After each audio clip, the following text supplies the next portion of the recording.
इसकी डिटेल्स मैं आपको कल ईमेल कर दूंगी। ठीक है। Alright. Good morning. Good morning. तो सुबह सुबह कुछ जरूरी बात करनी थी तो I thought I step by. बैठो, मैं डैड की कॉल सुन के आता हूँ। डैड।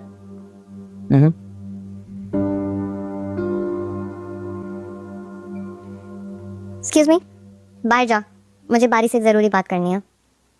अगर आपको जरूरी बात करनी है तो आप बाहर जा सकते हैं, ये मेरा रूम है।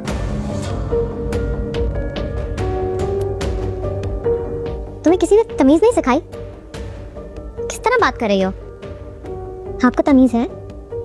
किसी के कमरे में बगैर नॉक किए आ गए हैं और आगे से इस तरह बात कर रही है। तुम मुझे जानती नहीं हो,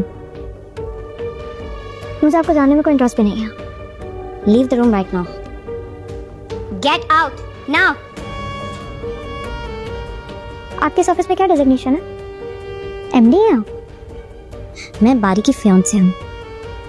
उसके मुताबिक भी मेरे पास पूरा राइट है कि मैं आपको इस कमरे से बाहर निकाल सकूं। Well, मैं माइंड नहीं करूंगी, आप जितनी देर चाहे बैठ सकती हैं। बारी, इसको देखो, इतनी दफा मैंने इसको बोला I've told her to leave, she won't leave. तुम ही संभालो इस चीप लड़की को। Enough is enough. यहाँ पे साफ पता चल रहा है कि एक्चुअली मैं चीप है कौन। छोड़ूंगी नहीं। रिलैक्स। क्या हो गया? पागल हो गई हो तुम? जब तुम्हारे बॉस बोलेंगे तब तो जाना ही पड़ेगा ना। बोले इस लड़की को बाहर जाए, मुझे तुमसे जरूरी बात करनी है। बारी,